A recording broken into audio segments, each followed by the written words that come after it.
Un gusto volverles a encontrar a través de este medio. En esta ocasión vamos a estudiar el tema de los relatos históricos. Un relato histórico es una narración vinculada a la historia, a la exposición o explicación de hechos que se desarrollan en tiempo pasado.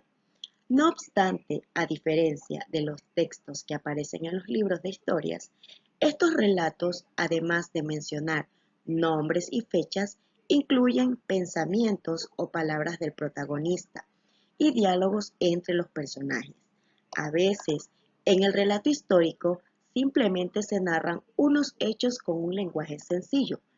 En otras ocasiones, el autor del relato presenta esos hechos como si fueran un cuento o una novela, haciendo que la historia atrape a los lectores desde el comienzo.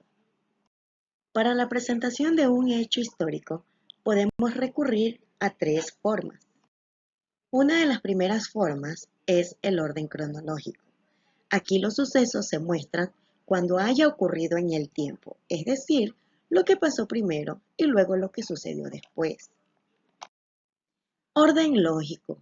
Los hechos se presentan por causa y efecto, es decir, del por qué sucedió aquello. Y por último tenemos el orden de importancia.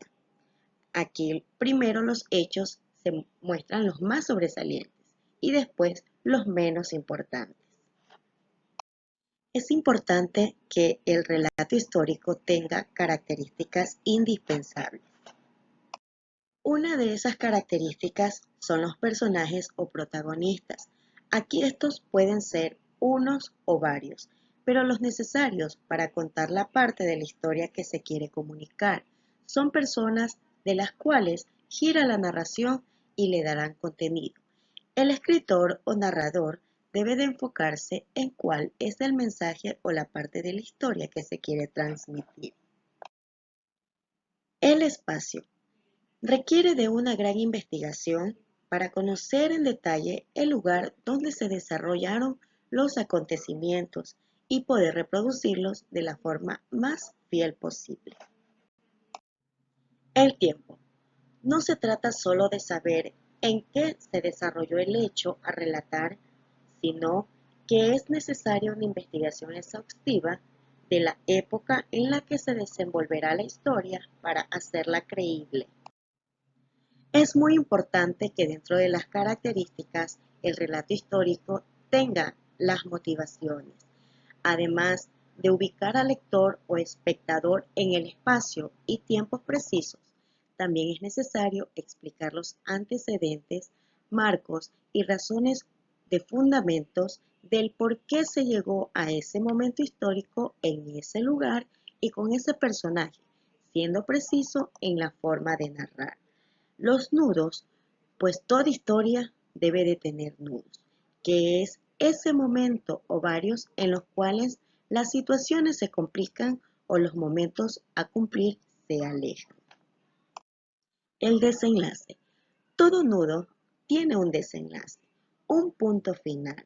El escritor tiene la potestad de decidir en qué parte de la historia termina su narración, pero siempre tiene que ser un momento donde haya quedado bien explicada la historia central y su conclusión. El relato histórico también debe de tener una estructura compuesta de varios elementos, a más de las características que lo hacen coherente y formal. Y así tenemos que el relato histórico cuenta con la siguiente estructura. Título, que cuenta de qué o quién tratará el texto. La introducción. Aquí se da un panorama general de los hechos sin abundar en tantos detalles. ¿Qué pasó antes del suceso? Desarrollo. Se explica lo que sucedió por partes y se van vinculando. ¿Qué sucedió en el momento? Y por último, la conclusión. Último párrafo que señala lo que generó la situación narrada. ¿Cuáles fueron las consecuencias? Aquí se muestra un ejemplo de un relato histórico de tipo biográfico, en donde se detalla la vida de Gabriela Mistral y vemos que cuenta con la estructura fundamental del mismo. cuenta con un título, con la introducción, el desarrollo y por último la conclusión. Ahora vamos a escuchar un ejemplo de un relato histórico.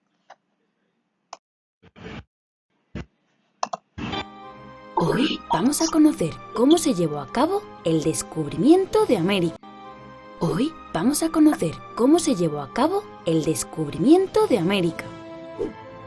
En el siglo XV, época en la que reinaban en España los reyes católicos Isabel y Fernando, Cristóbal Colón, un valiente aventurero marino, cuyas raíces se cree que eran italianas, consiguió la ayuda económica de la reina Isabel para emprender un viaje por mar alrededor de la Tierra. En esa época, todo el mundo creía que la Tierra era cuadrada y plana, menos Colón, que defendía que era redonda, y con este viaje pretendía demostrarlo. Para ello, quería atravesar el Océano Atlántico y llegar a las Indias, dando una vuelta casi completa al globo terráqueo.